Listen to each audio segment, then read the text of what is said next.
que vamos trabalhar aqui estes assuntos na sessão que eu tenho preparada para vós.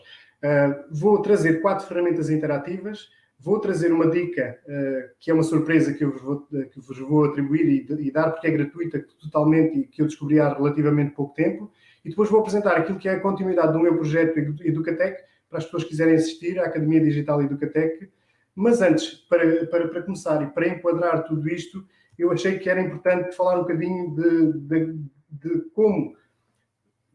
como é que deve ser a postura das pessoas perante as aplicações, porque esta época trouxe um conjunto de novos utilizadores, de pessoas que estavam muito ou algo distantes das aplicações e agora são obrigados ou quase obrigados a utilizá-las de forma muito rápida e a utilizá-las da forma que consideram mais interessante. E por isto mesmo é importante perceber que antes de entrar neste mundo das aplicações, é importante entender algumas coisas. Uma delas tem a ver com a questão de existir aqui algum equilíbrio entre o analógico e o digital. E eu sou, apesar de ser professor de informática, e isto fica como apresentação, uma apresentação ou uma introdução, eu sou professor de informática, da minha formação base, tenho uma especialização na área das bibliotecas escolares, por isso sou professor bibliotecário, e para além disso fui durante muitos anos coordenador PTE das escolas ou do agrupamento onde pertenço, e tenho uma ligação muito forte a utilização das aplicações e também no trabalho com os professores. E sempre defendi esta questão do equilíbrio entre o analógico e o digital. Nunca fui extremista ao ponto de dizer que o que é digital é que é bom, tudo o resto fica para trás. Não. É importante entender que este equilíbrio tem que existir. Neste momento é muito difícil, mas deve ser ponderada a utilização de atividades de equilíbrio entre aquilo que é analógico e digital, até porque, e segundo um artigo que eu agora fiz, que publiquei no blog, é muito fácil que professores e alunos passem mais de se calhar 10 horas ligado a ecrãs, e é totalmente contra aquilo que são as indicações e orientações da Organização Mundial de Saúde. Portanto, devemos dar o apoio necessário aos alunos, devemos desenvolver um conjunto de tarefas, mas manter este equilíbrio acho que é fundamental para que a saúde mental de professores e de alunos se mantenha o mais tempo possível. Depois é importante entender que, apesar de já existir um conjunto muito grande de professores que utilizam imensas ferramentas, ainda se vê em alguns agrupamentos, ou na maior parte dos agrupamentos, eu pelo menos tenho essa experiência, de que os professores, quando sugerem ou quando pedem um produto para os alunos, eles baseiam-se quase sempre, ou muitas vezes, no Word, no PowerPoint, e vá lá na questão da utilização do vídeo. E esta questão das aplicações, as ferramentas que são disponibilizadas pelas aplicações são muito interessantes do ponto de vista do professor, mas também são muito importantes e podem ser muito utilizadas pelos alunos. E esta é que é a parte interessante, é que muitas destas ferramentas permitem o desenvolvimento de uma série de competências aos alunos, que são competências que eles vão utilizar no seu futuro profissional quase certamente. É importante também entender que quem vai utilizar as aplicações, antes de as utilizar, deve entender qual é a lógica, quais são as funcionalidades e o objetivo da aplicação. Não é só porque o colega A, B ou C dá a indicação de que essa aplicação é interessante que nós a vamos utilizar.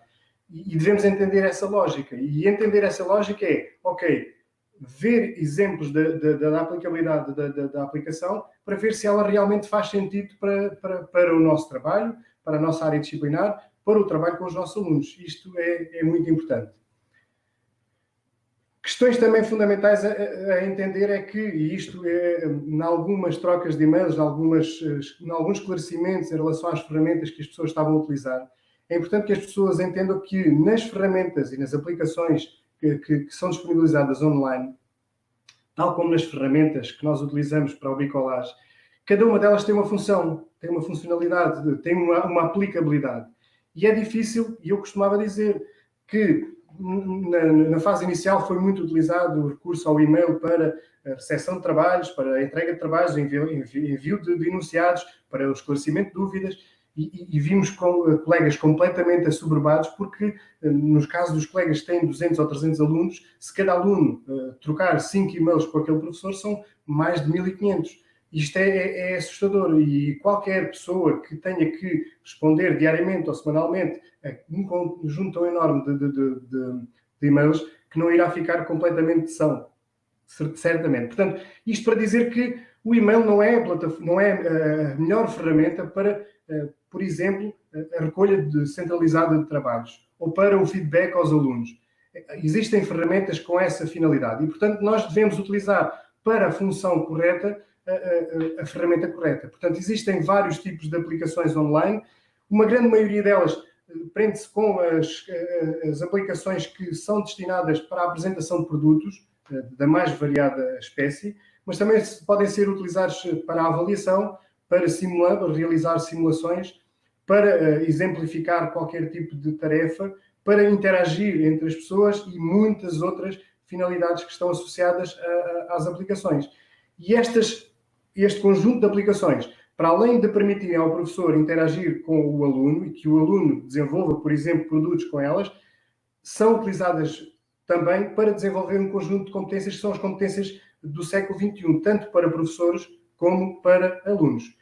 E aqui surge um grande problema, e este problema é um problema que diariamente nós somos confrontados, que tem a ver com o excesso de informação. Nós vemos grupos de discussão sobre o tema, vemos grupos e páginas no Facebook sobre o tema, temos os colegas das equipas de apoio que falam sobre o tema, temos notícias que falam sobre o tema, temos um conjunto de publicidade que vem neste sentido com as aplicações A, B ou C, e as pessoas chegam à altura que estão completamente cheias de informação sobre as aplicações. E isto é um problema porque chega uma altura que as pessoas ficam cansadas de tanta aplicação e acabam por se sentir um pouco perdidas. E vemos muitas vezes pessoas que começam a utilizar uma, depois de repente passam para outra e aquilo acaba por não deixar nada de positivo na utilização das aplicações. Portanto, é importante que quando nós vamos utilizar aplicações, há aqui algumas questões que são fundamentais para que as pessoas as utilizem. Não é utilizar só por utilizar. Para utilizar aplicações, para utilizar a internet, para utilizar tudo o que são plataformas online para trabalho com os alunos, é importante que quem o faz que tenha alguma mentalidade digital. E esta mentalidade digital não é uma mentalidade que está associada à maior parte dos professores. Há um grande conjunto de pessoas que não tem ou não desenvolveu esta mentalidade digital. E entender associar o trabalho online a esta mentalidade digital é importante que a pessoa primeiro se mostre disponível a entender. É importante que a pessoa queira entender. E é importante que entenda efetivamente quais são as vantagens do digital. Porquê? Porque o mercado de trabalho cada vez mais utiliza o formato digital. Cada vez mais as empresas utilizam trabalho feito em plataformas, trabalho feito online, trabalho colaborativo, e para isso são necessárias ferramentas, e essas ferramentas podem ser trabalhadas na escola. Uma questão que é importante e eu costumo sempre frisar, e alguns colegas não entendem, é que as aplicações que estão online não são tarefa, em termos de aprendizagem para os alunos, apenas e exclusivamente do professor de TIC. Não. Há um conjunto de aplicações que são trabalhadas ao nível das TIC, mas de qualquer forma, as competências digitais, elas têm que estar associadas à maior parte das pessoas, para que elas possam ser utilizadas. Caso contrário, é muito difícil que os alunos consigam desenvolver essas competências digitais em colaboração com o professor. E para isto, para ter esta mentalidade digital, para desenvolver competências digitais, é preciso que esta mentalidade vá ao encontro daquilo que muitas vezes acontece com todas as outras áreas em termos de resistências. Que este tipo de tecnologias não são, para mim, não os posso utilizar, não consigo, não sei, nunca aprendi, não tenho idade para isso. Portanto, estas desculpas, estas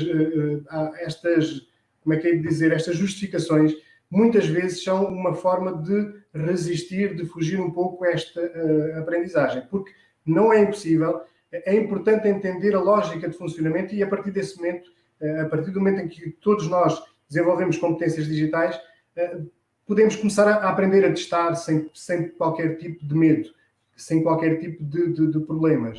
E estas competências digitais também conduzem a uma questão que é a autonomia digital. E isto aqui acho que é algo que nos falta muito, porque, como é óbvio, é muito mais fácil perguntar a alguém que sabe do que procurar. Mas eu, quando costumo dizer, eu tenho um amigo, e muitos têm este amigo, que é o amigo Google. Quando eu tenho uma dificuldade ou quando eu não sei fazer qualquer coisa, a pergunta vai para cima, vai para o Google e quase certeza que eu vou encontrar a resposta. Com mais ou menos dificuldade, eu vou chegar lá. E isto é a autonomia digital. É a autonomia que nos permite aprender ao longo da vida um conjunto de aplicações que poderão servir de apoio, que nos poderão simplificar a vida no trabalho com os alunos ao nível digital.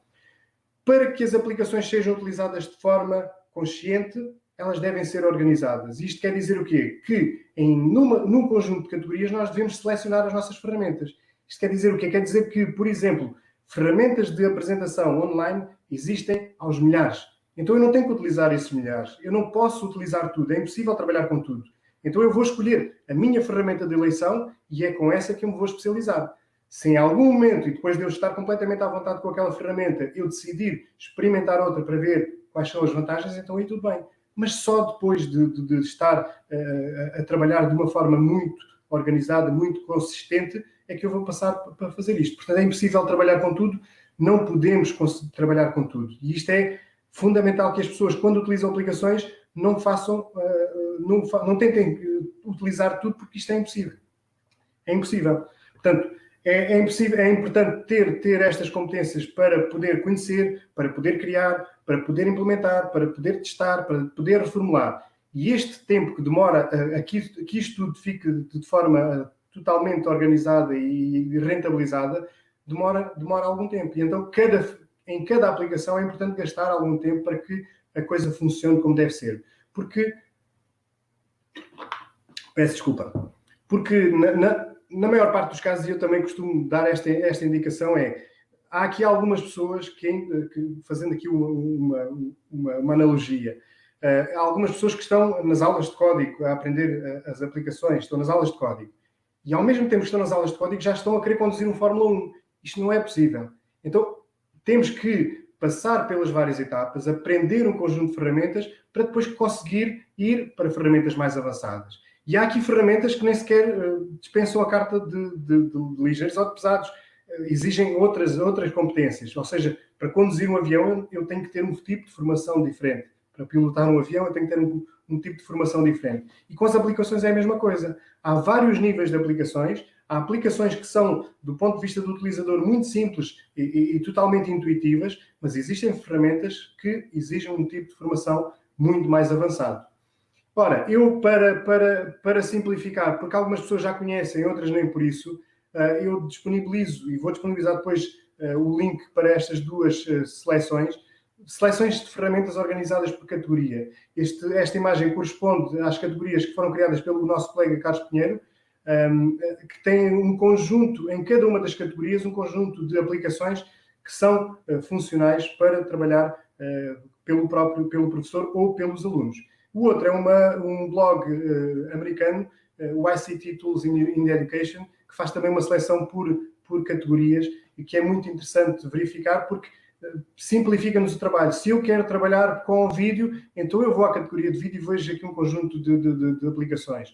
Se eu quero trabalhar com videoconferência, tenho aqui um conjunto de aplicações. Portanto, é uma curadoria que foi feita pelo nosso colega Carlos Pinheiro, neste caso, e que tem uma grande mais-valia e que permite simplificar-nos a vida na pesquisa de aplicações e para que nós, no nosso plano de organização das aplicações que necessitamos, consigamos criar em várias etapas aquilo que queremos aprender ou quando é que vamos aprender. Isto é muito importante, é importante que as pessoas entendam e acho que é fundamental que esta organização seja feita, porque caso contrário vamos andar um bocadinho à deriva, vamos andar um bocadinho com muita informação, com muitas aplicações e não rentabilizamos da melhor forma cada uma delas. E por isso é que é fundamental.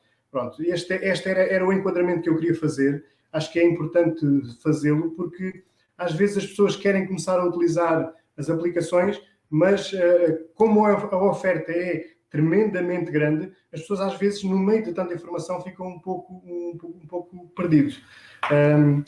Acho que é, não sei se alguém quer comentar algumas coisas, já vejo aqui algumas pessoas a dar algumas indicações. Maria Chaves, plenamente de acordo, ok.